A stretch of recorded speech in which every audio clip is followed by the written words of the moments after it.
यह कहानी एक 14 साल की लड़की के बारे में है जिसे उसी का टीचर अपने घर बुलाकर उसका रेप कर देता है। जिसके बाद उस लड़की के पेरेंट्स न्याय पाने के लिए कैसे कानूनी न्यायालयों के चक्कर लगाते हैं और क्या उस लड़की को न्याय मिल पाता है या नहीं, आज के इस वीडियो के अंदर जानेंगे। कहानी की शुरुआती में हम हनी नाम की एक लड़की को देखते हैं जिसकी उम्र 14 साल होती है। हनी कुछ दिनों से काफी परेशान लग रही होती है। फिर एक दिन जब हनी अपने स्कूल में जाती है तभी क्लास के अंदर हनी काफी बेचैन होने लगती है और तभी उसे चक्कर आ जाते हैं जिसके कारण वह बेहोश हो जाती है। उसके बाद हम हनी के पिता को देखते हैं जो कि एक ऑफिस में काम कर रहे होते हैं। तभी उसके पिता के पास हनी के स्कूल से कॉल आता है जहां उन्हें पता लगता है कि हनी की अचानक तबीयत खराब हो गई है। जिसके बाद उसके पिता तुरंत स्कूल पहुंचते हैं जहां स्कूल की प्रिंसिपल हनी के पिता को बताती है कि हाल ही में काफी बच्चे की तबीयत खराब हो रही है, इसीलिए उन्हें डॉक्टर को दिखाना चाहिए। जिसके बाद जब डॉक्टर हनी का चेकअप करते हैं तब वे देखकर काफी हैरान हो जाते हैं क्योंकि हनी प्रेग्नेंट होती है। और जब डॉक्टर इस बात को हनी के माता पिता को बताते हैं तो वे काफी ज्यादा शॉक्ड हो जाते हैं। इसके बाद वे हनी को अपने घर ले आते हैं। अब एक 14 साल की बच्ची प्रेग्नेंट हो गई है, इस बात पर केवल उसके पेरेंट्स ही उस दुख को समझ सकते हैं। जहां वह घर आने के बाद वे काफी ज्यादा दुखी होते हैं। तभी हनी की माँ हनी से पूछती है कि वह बच्चा किसका है। अब यह सुनकर हनी काफी ज्यादा परेशान हो जाती है क्योंकि वह केवल 14 साल की एक बच्ची है। वह अपने रूम में जाकर खुद को लॉक कर लेती है। जिसके बाद हनी के माता पिता उसे रूम से बाहर लाते हैं और वह काफी ज्यादा रोने लगते हैं। फिर अगले दिन हनी की माँ हनी को लेकर एक प्राइवेट डॉक्टर के पास जाती है जिससे कि वह हनी का अबॉर्शन यानी गर्भपात करा सके। लेकिन यह काम हनी के लिए बिना जांच के काफी खतरनाक हो सकता है और वह डॉक्टर इस काम के लिए काफी ज्यादा पैसे भी मांग रही होती है। जिसके बाद वह हनी को लेकर वापस घर आ जाती है। उधर हनी के पिता हनी को इस प्रॉब्लम से बाहर निकालने के लिए एक डॉक्टर से जाकर मिलते हैं जहाँ वह डॉक्टर हनी के पिता को हनी को न्याय दिलाने के लिए एक वकील के बारे में बताती है जिसका नाम नैना होता है जो कि एक औरत होती है जिसकी मदद से वह हनी को कानूनी तौर पर न्याय दिला सकते हैं। यह बात सुनकर वकील को वे घर बुलाते हैं जिनका नाम नैना होता है। नैना हनी के पिता को बताती है कि उन्हें घबराने की कोई जरूरत नहीं है, वह कोर्ट में केस के जरिए हनी को जरूर न्याय दिलाएगी।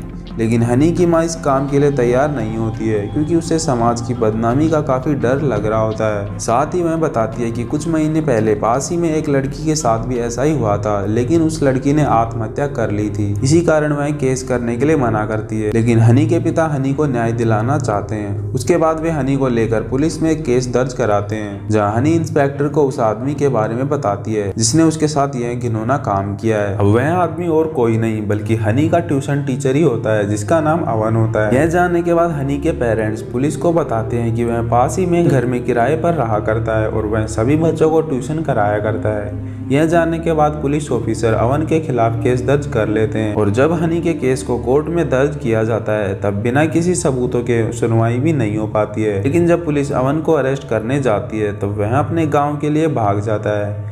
लेकिन एक दिन पुलिस को खबर लगती है कि अवन एक होटल के अंदर रुका हुआ है, लेकिन जब पुलिस वहां पहुंचती है तो वहां से भी अवन भाग जाता है। उधर हनी अपने साथ हुए इस हादसे के कारण काफी ज्यादा दुखी और शर्मिंदा होती है। लेकिन हनी के पिता उससे पूरा सपोर्ट करते हैं और वे हर हालत में अवन को सजा दिलाना चाहते हैं। जहाँ नैना हनी को जो भी उसके साथ हुआ है उसके बारे में पूछती है क्योंकि कोर्ट बिना स्टेटमेंट के हनी को गर्भपात कराने की परमिशन नहीं दे सकता है। उसके बाद हनी अपने साथ जो हुआ होता है उसके बारे में बताती है। जहाँ जब अपने फ्रेंड के साथ खेल रही होती है तब उसका फ्रेंड उसे अवन से ट्यूशन करने को कहता है क्योंकि हनी के एग्जाम भी पास होते हैं और उसे मैथ में काफ़ी दिक्कत आ रही होती है। तभी वहाँ अवन भी आ जाता है जो कि हनी को काफ़ी गंदी नज़र से देख रहा होता है। यहाँ हमें पता लगता है कि अवन एक अच्छा आदमी नहीं है। उसके बाद जब हनी उसके पिता से ट्यूशन के बारे में पूछती है तो उसके पिता भी हाँ भर देते हैं और अगले दिन हनी सभी बच्चों के साथ ट्यूशन जाती है। तब अवन उसी को घूरने लगता है और वहाँ उसे आखिर में रुकने को कहता है जिससे कि वह उससे मैथ के डाउट्स को बता सके।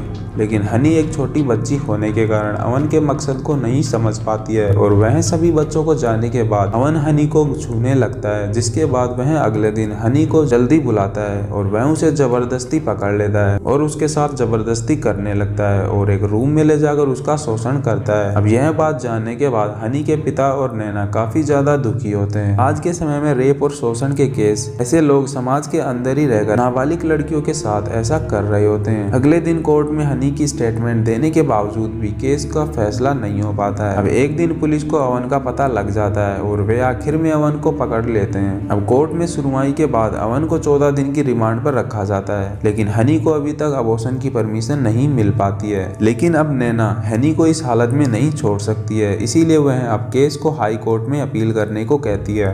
उसके बाद हम अवन के पिता को देखते हैं, जहां अवन के पिता को जैसे ही अवन के बारे में पता लगता है वह शहर के काफी मशहूर वकील वैभवी के पास जाते हैं, जिससे कि वह अपने बेटे को बचा सके। फिर जब इस केस को हाई कोर्ट में ले जाया जाता है तब हनी की जांच के लिए कहा जाता है, जहां उन्हें यह पता लगता है कि हनी के अबॉर्शन के काफी कम चांस होते हैं, क्योंकि हनी को न्याय दिलाने के चक्कर में 5 महीने निकल जाते हैं और हनी के माता पिता अपनी बेटी को इंसाफ नहीं दिला पाए होते हैं। अब हम हनी को देखते हैं, जहाँ एक 14 साल की एक लड़की वह इस प्रॉब्लम से होने के बावजूद हार नहीं मानती है, वह आगे बढ़कर इसका डटकर सामना करती है। उधर नैना बार बार कोर्ट में हनी के अबॉर्शन की याचिका देती है, लेकिन कोर्ट बिना सबूतों के किसी भी फैसले पर नहीं पहुंच पाते हैं। अब अवन के पिता अवन को बचाने के लिए हनी के पेरेंट्स को इस केस के वापस लेने को कहते हैं और उन्हें पैसों का भी लालच देता है, लेकिन वे नहीं मानते हैं और वहां से चले जाते हैं। अब हनी का केस धीरे धीरे पूरे शहर में फैल जाता है, जहाँ सभी हनी को न्याय दिलाना चाहते हैं, जिससे कि एक 14 साल की बच्ची की जिंदगी बर्बाद ना हो पाए।